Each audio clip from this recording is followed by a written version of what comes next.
You're right on time for Hope TV Newswatch on this third day of October 2023. A very good evening to you and welcome to the broadcast. My name is Kennedy Kimani and my co-presenter on the sign language interpretation tonight is Boniface Murithi. Now, Kenyans have expressed mixed reactions after members of the United Nations Security Council yesterday voted in favor of Kenya to lead the peace and security restoration mission in Haiti. Out of the 15 council members, 13 were in favor of Kenya leading the mission in Haiti, while Russia and China gave the exercise a wide berth. Kenya will now deploy its force to Haiti by January 2024. Our very own Alice Diana begins our bulletin with the following story. The United Nations Security Council has approved a year-long multinational security mission for Haiti, led by Kenya, to crack down on rampant gang violence that has unraveled life for many on the Caribbean nation. Haitian officials have said guns used by gangs are believed to be mostly imported from the United States. Kenya has pledged at least 1,000 police officers, and several other nations are expected to offer other resources. Si c'est ça qu'on est, on vient porter et on vient dans quartier populaire, vient l'ouvrir coup de balle pour on vient tuer peuple, vient faire massacre. Haiti has been grappling with a surge in violence since the assassination of President Jovenel Moïse in July 2021 at his private residence in the capital, Port-au-Prince. The news of Kenya offering its troops to Haiti has continued to receive criticism from locals in the country, with some terming the mice as a suspicious political adventure. A section of Kenyans who have spoken with Hope TV have welcomed the move, saying they believe Kenyan troops are well trained to help in the crisis. One thing we need to realize as a nation is that all of us, we are in a global village and we are basically interconnected. And in the time when we are interconnected, this means we are supposed to help one another. When our brothers and sisters in Haiti are suffering, as a nation and also as a republic, we need to do something in order to see to it that we stand with them and we support them in every manner possible. It doesn't matter whether they are within the continent of Africa or out of Africa. I want to say I support the Kenyan government in the initiative of sending our security forces to Haiti to reinforce the security issues there. To me, I look at it from the neighbor's point of view, whereby if your neighbor's house is on fire, you cannot sit and watch. You just have to intervene and support. So, and I believe Kenyan security are well trained to manage this situation. So I believe they'll co-assist and they'll come home when they are safe. Others, however, feel that sending our troops to Haiti is not a good idea. I don't think it's a good idea. If umeona video previous za chenye kinaendelea Haiti, I don't think it's a good idea. But when you wanna fight huko, I think they are professional.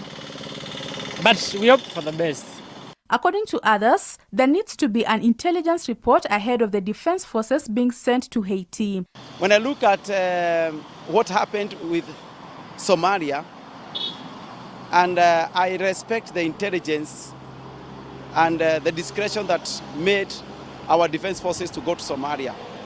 So our defense forces, as Kenyans, would have expected that they would have gone there for a mission. A mission comes to an end, but not an internal engagement.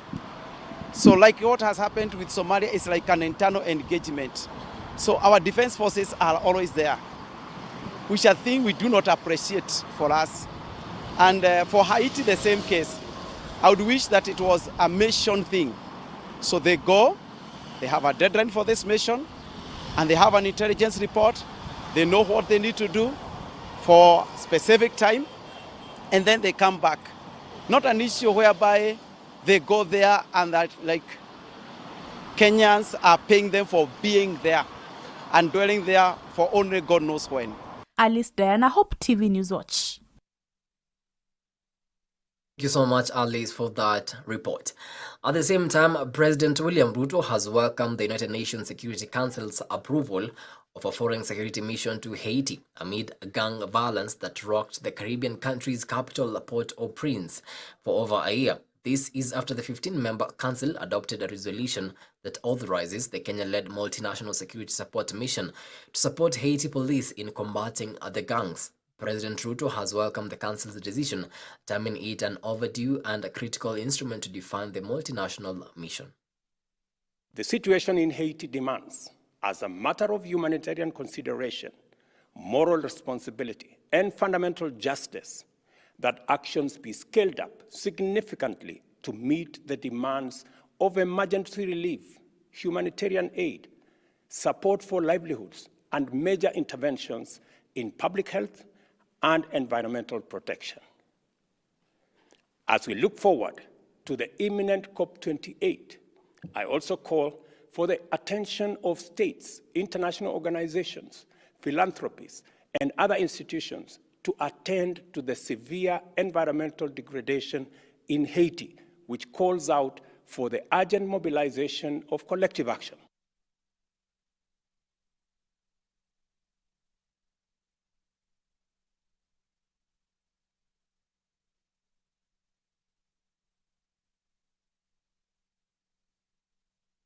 Now, all ministries have been directed to cut their 2023-2024 budgets by 10% to align with the expenditures with available resources amidst the global economic stress. While chairing the cabinet meeting at State House, Nairobi, President William Ruto has emphasized on the need for the government to exercise prudence in resource utilization, firmly stating that wastage and corruption will not be tolerated. Our very own Grace Ahati with the report. In a bid to align the government's expenditures with available resources amidst the current global economic crisis, President William Ruto has directed ministries to cut their 2023-2024 budgets by 10%. The president has noted that the government needs to exercise prudence in utilization, firmly stating that wastage and corruption will not be tolerated. The president has further issued a warning to government officials seeking to bypass the use of a unified payment system, underscoring the necessity for better oversight. Meanwhile, it is good news to maize farmers in the country after the cabinet approved to set aside 4 billion shillings to purchase maize from farmers. Furthermore, the cabinet noted the importance of supporting farmers in drying and storing the produce to mitigate post-harvest losses. The cabinet has meanwhile declared mineral smuggling as an economic crime and approved the establishment of a special unit dedicated to compliance and enforcement against illegal mining and mineral smuggling. And in an effort to intensify the country's readiness to host the African Cup of Nations AFCON 2027, the cabinet has endorsed the construction of a new 60,000 capacity stadium. Reporting for Hope TV Newswatch, I'm Grace Ahati. Thank you, Grace, for that report. The government has asked the residents of Nyandarua County to clear leaning and overgrown trees near their homesteads and in school compounds so as to avoid the dangers of El Nino rains and heavy winds. Speaking during the strategic and consultations meeting on El Nino preparedness in Olkalau town, the team drawn from the national and county governments urged residents to be aware of the looming danger posed by overgrown trees. This comes even as the Kenya Meteorological Department has projected that most parts of the country are set to experience above average rainfall in the next 3 months. Hapa kama Nyandarua tunatarajia kwamba mvua itakuwa nyingi kupita kiasi, na katika hali ile tunatarajia pengine kuwe na magonjwa yanayotokana na maji, kutokana pengine maporomoko zile sehemu za juu.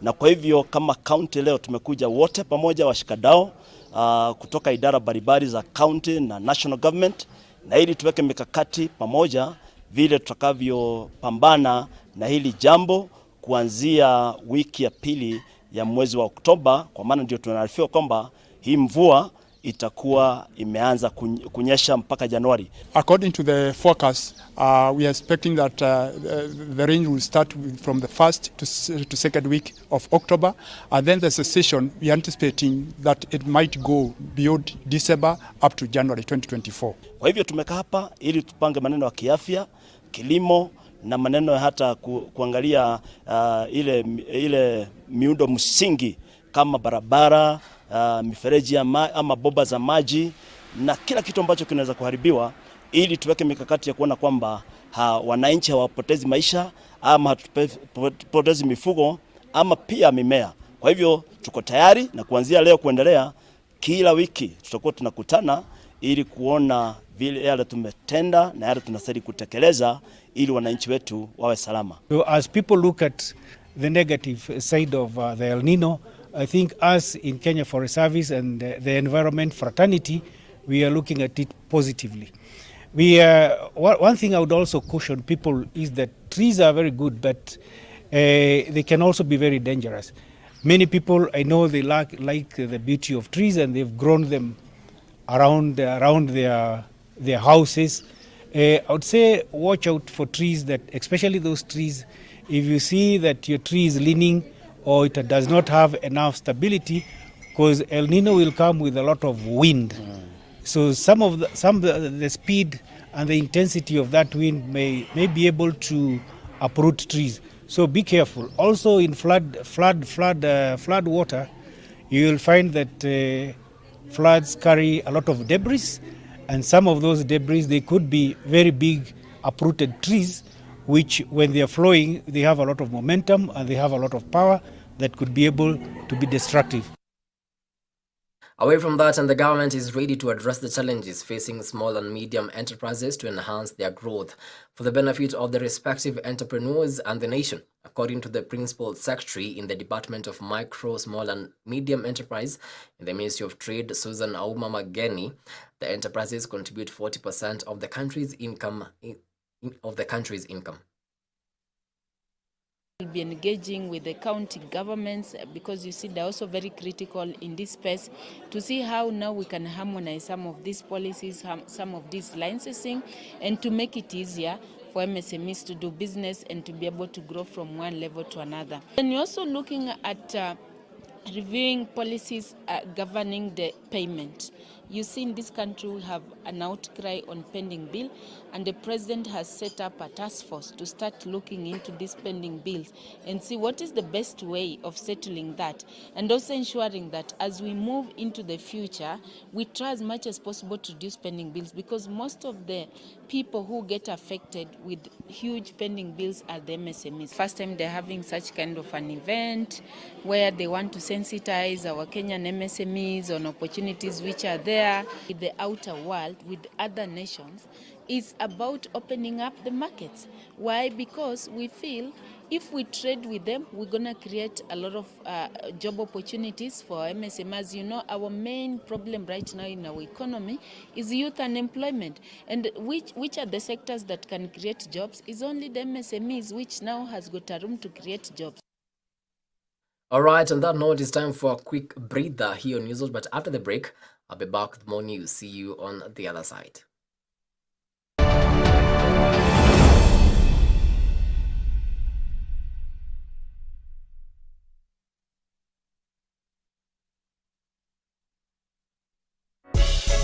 Do you desire to gain knowledge and practical skills in the latest psychometrics testing technology? Pack University has got you covered. Enroll in the psychometrics testing certification training on 11th and 12th October to learn about the Vienna test system, which comprises a variety of assessments such as ability and personality tests, as well as attitude and interest tests. The cost is 20,000 Kenya shillings. For bookings and inquiries, please call 0768 357 440. Pack University, where leaders are made. In order to keep hope alive in the airwaves, Hope Media has a couple of initiatives. Friends of Hope. Friends of Hope is you and I forming a team of well-wishers and volunteers who give in cash and kind to support in spreading the gospel at Hope Media. Currently, Hope Media is running a campaign under Friends of Hope dubbed 100 for 1. Through the campaign, Hope Media is asking Hope FM and Hope TV listeners and viewers to give just 100 shillings in order to reach one more soul with the message of hope and the gospel. Engage with us on our social media platforms at Hope FM Live and at Hope TV Kenya. Kuwa rafiki mso leo.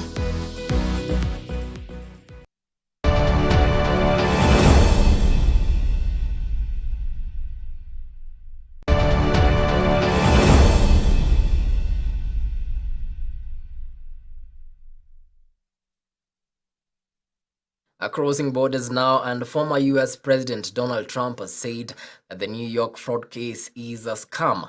Speaking today when he arrived for the second day of his civil fraud trial in New York, Trump told the members of the press that the judge gave false and extremely misleading information regarding his net worth. The fraud trial, one of several legal battles against Trump, could potentially see the former president barred from doing business in the New York state.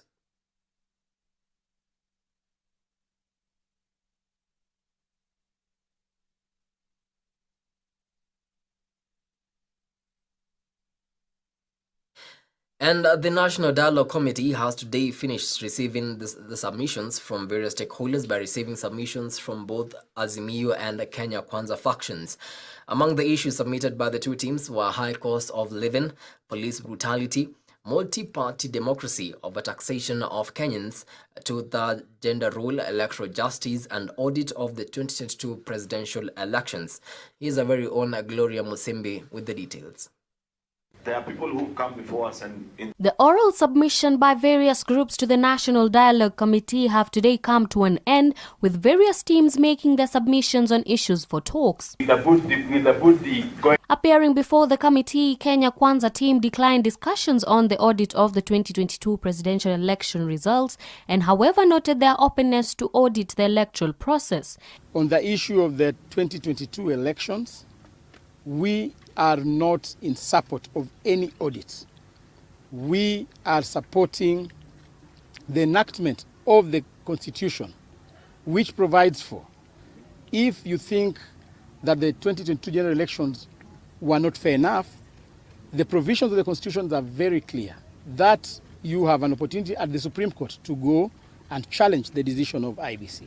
In their submissions, the Azimio team presented evidence while insisting on the auditing of the election results, noting that there were irregularities in the IEBC forms and numbers. So when we compare these two forms, we know that what authenticates a form in current technology, one of them is the barcode. If you scan that barcode, it will give you this value, which authenticates that that form, the barcode is correctly placed. When you come to this other form, and then you scan its barcode also, maybe on your mobile device, if you decide to, then you will realize that it also gives you this. Apparently, the website that the barcode needs to point you to is pulled down and it no longer exists.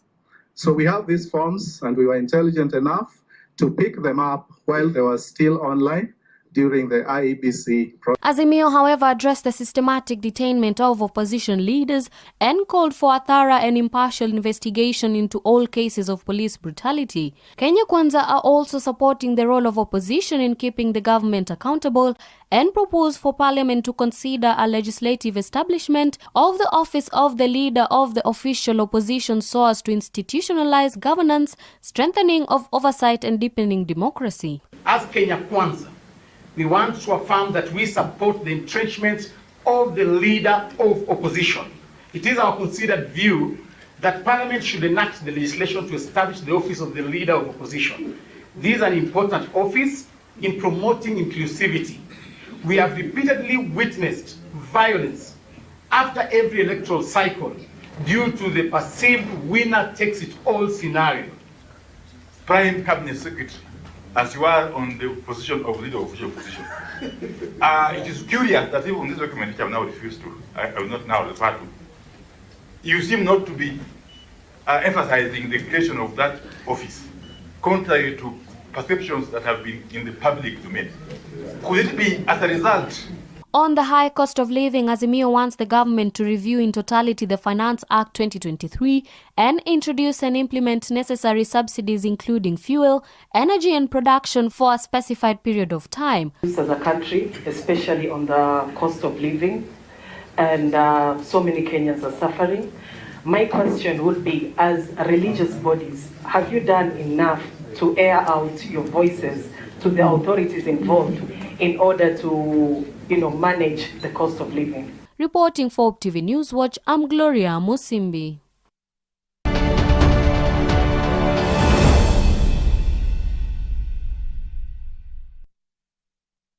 Let's now get down to business. 30 Kenyan SMEs have graduated from the Unilever Emerge Accelerator program.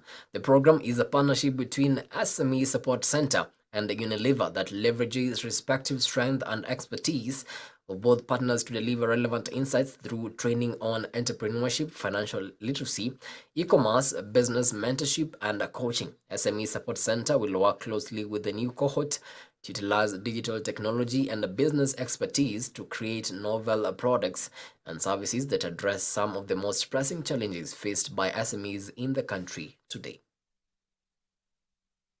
Congratulations, Valerie.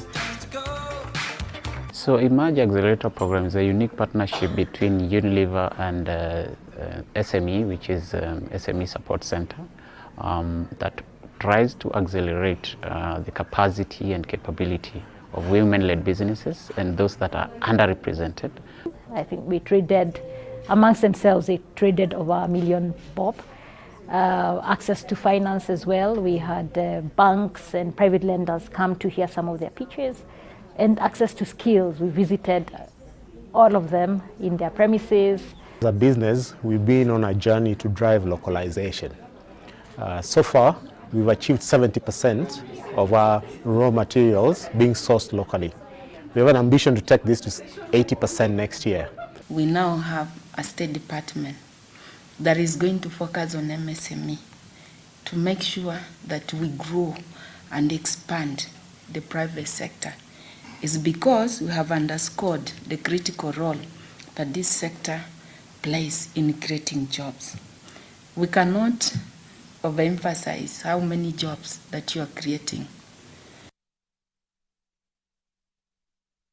Moving on, Kenya Power is implementing a rapid results initiative to fast-track meter installation for new connections across the country. According to Kenya Power's Managing Director and Chief Executive Officer Joseph Siror, the initiative will see pending connections cleared within 90 days. During the period, the company will connect over 320,000 customers using meters that were procured recently. Currently, the total pending new connections stand at 236,924. Through the RRI that commenced this week, the company has installed 10,759 meters for new connections. Company is committed to deploying resources to address customer pain points in order to deliver world-class service. I do know, and indeed that may have been what may have caused others to look at KPLC not in a very good light, is there have been a few challenges. A number of it has really been so much external. One of the key challenges that has sort of surrounded us has been the issue of procuring materials, where there's been excessive litigation.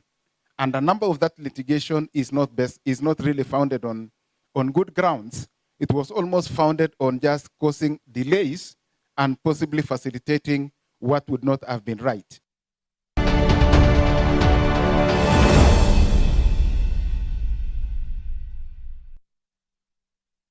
And to some sporting action now, 2022 African Club Champions KCB trounced Detectives DCI 3-0 in the ongoing Kenya National Volleyball Playoffs at the Kasarani Indoor Arena. The Bankers defeated their opponents by sets of 28-26, 25-17 and 25-15 to seal their much-needed win ahead of tomorrow's massive encounter against Kenya Pipeline at the same venue. KCB will be hunting for the Kenya Volleyball Federation League title that has eluded them for the past 15 years. They have to remain focused that any time they can come in during the final match against Kenya Pipeline. So they have to get used to the court before the last match tomorrow against Kenya Pipeline. And I'm happy that when they came in, they did well and they managed to maintain the score where we are leading with a difference of 14 scores. So far, so good. 2 matches won. We only have 1 match against Kenya Pipeline, and we are hopeful that we have that hope that we are going to win the match against Kenya Pipeline and be the champions this year. As part of FIFA's Women's Football Development Program, the Football Kenya Federation has embarked on a crucial initiative organizing a physiotherapist workshop. The workshop is designed to enhance the capabilities of therapists within the FKF Women's Premier League and FKF Women's National Super League clubs. The primary objective of this initiative is to build the capacity of physiotherapists operating in both leagues. It's a brilliant way in the development of women league because, you know, as much as we are looking at sports being an active event, there is the background of it. There's the background of scoring that goal. You don't just wake up to score the goal. So you need to make sure that this individual is well prepared for the event. And the preparations is not only training, but also looking at their well-being. And well-being goes beyond physical well-being. It could be mental well-being. It could be social well-being. So it's a holistic way of making this person fit before you even expose them to an environment of sport training and sports activity. So I think it's a very good preparatory pathway for women willing to participate in the league. We are also able to improve our skills here because we get to be reminded on how to manage these injuries. And as we all say, that learning is dynamic. These things keep on changing, so we get updated. We also get updated on anything that has changed in the medical field, or rather the physiotherapy department, so that we can be able to assist all these players to prevent injuries, to recover from trauma and injuries, and also to manage the age-related injuries. The Kenya Under-20 women's national team, Rising Starlets, have continued to intensify their preparation for the upcoming two-legged second qualification round against Angola for the 2024 FIFA Under-20 Women's World Cup this month. The Beldine Odemba coached side begin with their first leg at home on Sunday, followed by the second leg in Angola a week later. The winner of the tie on aggregate will face the winner of the second round tie, pitting Cameroon against Botswana.